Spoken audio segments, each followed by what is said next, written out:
Welcome to English Vertex Podcast. Improve your vocabulary, grammar, and pronunciation with our engaging lessons. Hey everyone, welcome back to English Vortex Podcast. I'm Emily. So glad you're here with us today. And I'm Daniel. Hey Emily, quick question before we start. Have you ever been in the middle of a sentence and just forgotten where you were going with it? Oh my gosh, yes, all the time. Even in my first language sometimes, honestly. Right? It happens to everyone. But for English learners, it happens a lot more, especially when you're trying to say something a little longer or more detailed. That's exactly what we're talking about today. We're calling this episode Speak Longer Sentences Without Getting Lost. Because here's the thing. A lot of learners can build long sentences on paper, but the second they try to say one out loud, in real time, without stopping to think, they freeze halfway through.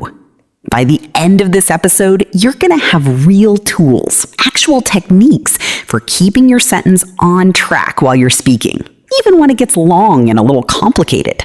So here's a question for you before we jump in. When you're speaking English, do you usually stick to short, safe sentences? Or do you try longer ones and sometimes lose your way? Tell us in the comments. And if this is your first time with us, welcome! Make sure to like this episode and subscribe to English Vertex Podcast so you catch every new lesson. All right, let's get into it. This one's going to be really useful. Okay, so let's start with why this even happens. Why do we lose the thread in the middle of a long sentence? Honestly, it's usually because we're trying to plan the whole sentence in our head before we even open our mouth. And that's just too much to hold at once. Exactly. Here's a simple idea that changes everything. Instead of planning the whole sentence, plan it in small chunks. Chunk, then speak. Chunk, then speak. So basically, subject plus a small piece of information, then the next small piece. Then the next. You don't need the entire sentence ready before you start talking. Right. Let's look at a few examples. I went to the store. That's chunk 1, a complete little thought on its own. Then you add, to buy some milk. Chunk 2. Now you've got, I went to the store to buy some milk. See how each piece could almost stand alone, but together they build something longer? Let's do another one. My sister called me is chunk 1. While I was at work is chunk 2. Together, my sister called me while I was at work. One more. We're planning a trip. Chunk 1. For next summer, If the weather's good. chunk 2, maybe even chunk 3 tucked in there. We're planning a trip for next summer. If the weather's good. I actually do this myself without even noticing.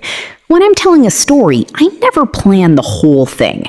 I just say the first true thing, and then I ask myself, okay, what comes next? That's such a good way to put it. What comes next? Not what's the whole sentence. Let me ask you something, listener. Can you say this out loud, one chunk at a time? I woke up early. Pause. Because I had a meeting. Try saying just the first chunk. Stop, breathe, then add the second part. It feels so much less scary that way. Now, let's talk about what happens when things go wrong. Because they will sometimes. What if you lose the thread halfway through? This is important. It's completely fine to pause. A short pause, even 1 or 2 seconds, is totally normal in real conversation. Native speakers do it constantly. The mistake learners make isn't pausing. It's panicking during the pause and switching to their first language or just stopping completely. So instead, use a small filler word to buy yourself time. Something like, or let me think. Or actually, what I mean is, these little phrases keep the conversation moving while your brain catches up. Can you try that right now? Say a sentence. Pause on purpose in the middle. Use let me think, and then finish it. Go ahead, try it out loud. Great practice. Let's do a quick summary here. Break long sentences into small chunks, speak one chunk at a time, and if you get lost, pause naturally and use a filler phrase instead of stopping completely. That's the foundation. Now let's build on it with something even more useful. So now that we understand chunking, let's talk about a related skill, using connector words as anchor points while you speak. I love this idea. Basically, words like and, but, because, and so aren't just grammar glue. They're also little mental resting points for you while you talk. Think about it this way. Imagine you're crossing a river using stepping stones. Each stone is a small piece of your sentence, and the connector word is where you land your foot before jumping to the next stone. That's such a good way to picture it.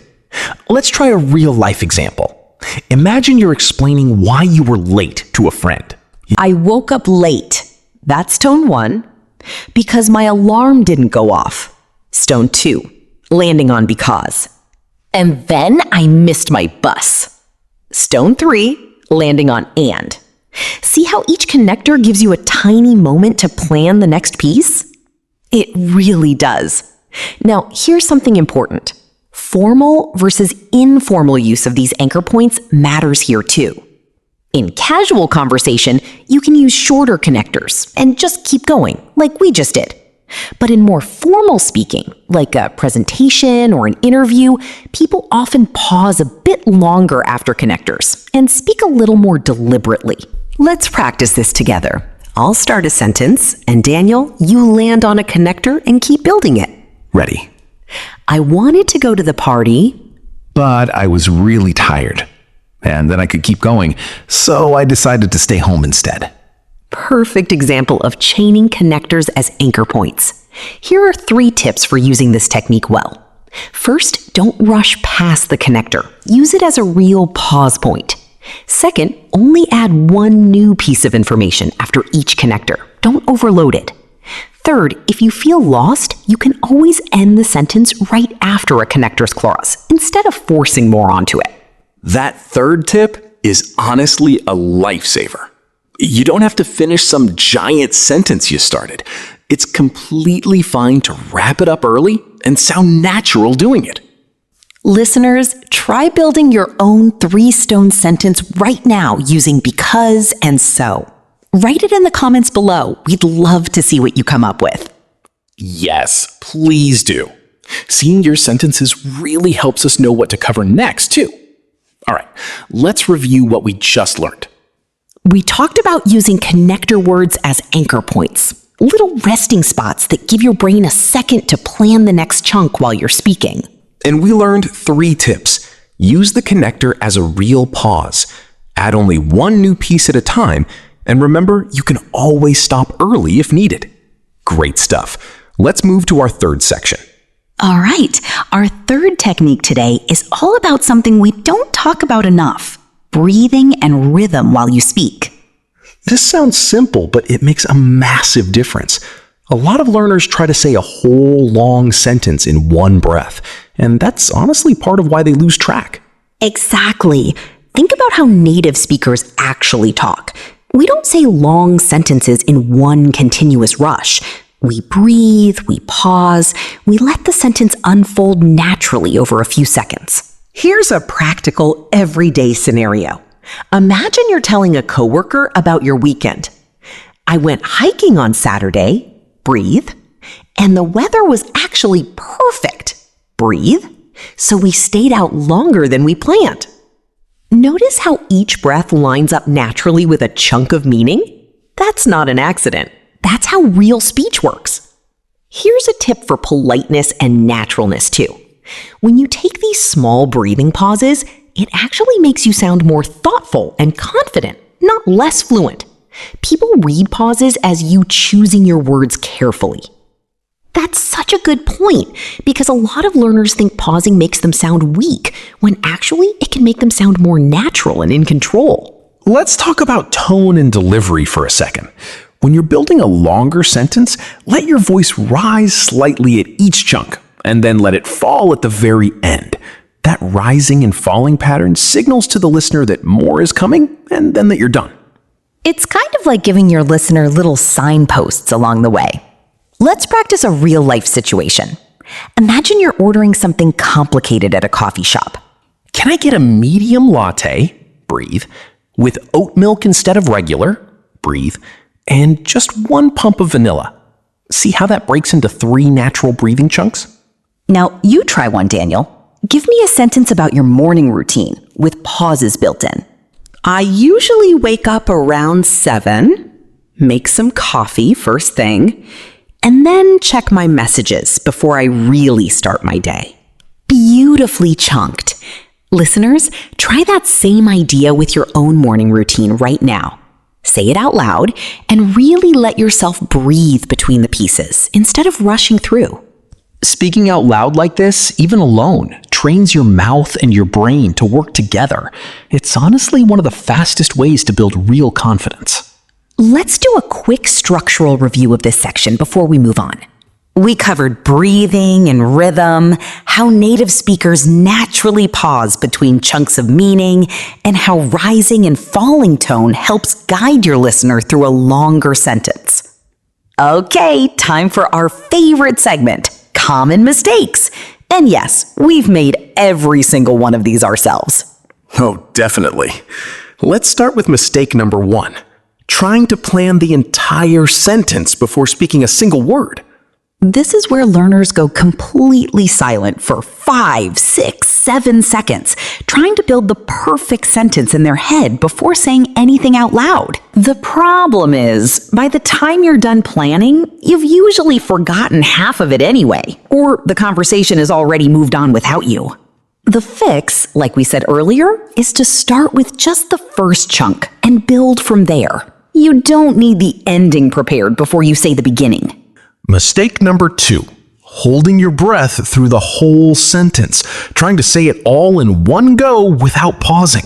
This actually makes you sound rushed and out of breath, and it makes it way more likely you'll lose your place. Breathing naturally between chunks isn't a weakness. It's actually what fluent speakers do. Mistake number 3, and I'm guilty of this one even now sometimes, switching to your first language the second you get stuck, instead of just pausing in English. This one's so understandable because it feels safer in the moment, but it actually slows your progress because your brain never learns to push through that stuck moment in English. A better alternative is using a filler phrase. Let me think, or how do I say this, and staying in English while your brain catches up. Here's a funny one. Mistake number 4. Some learners try to fix a mistake mid-sentence by repeating the wrong word over and over, like, I was going to on a loop. I do that when I'm nervous too, honestly. It happens to native speakers as well. Right, and the fix is simple. Just pause for a second, take a breath, and restart the chunk calmly instead of repeating the same word in a panic. Let's practice fixing a couple of these. I'll give you a mistake, and Emily will show the better version. Go for it. Someone says, I was thinking maybe we could, and just trails off. Better version, pause, breathe, then calmly say, I was thinking maybe we could grab lunch later. Nice and smooth. And remember, everyone, these mistakes are so normal. Every single fluent speaker went through this exact stage at some point. 100%. Don't let the fear of losing your place stop you from trying longer sentences. The more you practice, the more automatic this all becomes. So to sum up, don't overplan, don't hold your breath, don't panic switch languages, and don't repeat the same stuck word. Pause, breathe, and keep going. All right, it's time for our favorite part. Choose the correct sentence. We'll give you 2 options, and you decide which one sounds more natural when spoken out loud. Number 1, option A, saying an entire long sentence in one rushed breath with no pauses. Option B, breaking it into 2 or 3 natural breathing chunks. Option B, every time. Chunking makes you sound calmer and more in control. Number 2, Option A, going completely silent for several seconds while you plan the whole sentence. Option B, starting with the first chunk and building as you go. Option B. Remember, you don't need the ending ready before you start the beginning. Number 3, Option A, getting stuck and immediately switching to your first language. Option B, pausing and saying, "Let me think," while staying in English. Option B, definitely. That little filler phrase keeps you in the flow instead of breaking it completely. Number 4, Option A, repeating the same stuck word over and over in a panic. Option B, pausing calmly, breathing, and restarting the chunk. Option B, a calm pause always sounds more natural than a nervous loop. Number 5, a slightly trickier one. Option A, rushing through connector words like because and so without any pause. Option B, treating those connectors as small resting points before continuing. Option B, those connectors give your brain just enough time to plan the next little piece. Option B. Those connectors give your brain just enough time to plan the next little piece. And a bonus one, number 6, Option A, forcing yourself to finish a giant sentence you started, even if you've lost the thread. Option B, wrapping it up early and starting a new, simpler sentence. Option B, honestly. There's no rule that says you have to finish exactly what you started. Ending early and sounding natural is always better than forcing it. Great job if you got those. And if you didn't, no worries at all. This stuff takes real practice to feel automatic. Now here's your challenge. Pick a topic, maybe your weekend, your job, or your morning routine, and say 3 chunked sentences out loud right now with real pauses between them. Say it out loud, even if you're the only one listening. Your mouth and your brain need that real practice, not just reading silently. And remember, the goal isn't a perfect, polished sentence. The goal is staying in the conversation, even when it gets a little messy. Exactly. Fluent doesn't mean perfect. It means you keep going. Wow, this episode was such a good one. I feel like I want to go practice my own chunking right now. Same here. Let's do a quick recap of everything we covered today. First, we talked about chunking, breaking long sentences into small, manageable pieces instead of planning everything at once. Second, we learned to use connector words like because, and so as little anchor points, small resting spots that give your brain a second to plan what's next. And third, we covered breathing and rhythm, pausing naturally between chunks so you sound calm and confident instead of rushed and out of breath. If you take just one thing from today, let it be this. Getting lost in a long sentence isn't a failure. It's just part of learning to speak more freely. The tools we gave you today will help you recover smoothly every time it happens. So here's something to think about. Next time you're speaking English, will you try chunking your sentences or focus on breathing between them first? Maybe both. Let us know in the comments. And while you're there, like this episode, share it with someone who's working on their speaking, and subscribe to English Vertex Podcast so you don't miss what's coming next. Learning to speak longer sentences isn't about sounding perfect. It's about staying connected to your own thoughts as you speak them, one chunk at a time. We're really proud of everyone listening and practicing along with us today. Keep chunking, keep breathing, and keep speaking, even when it feels a little messy. Thanks so much for spending this time with us. Take care, keep practicing, and see you next time.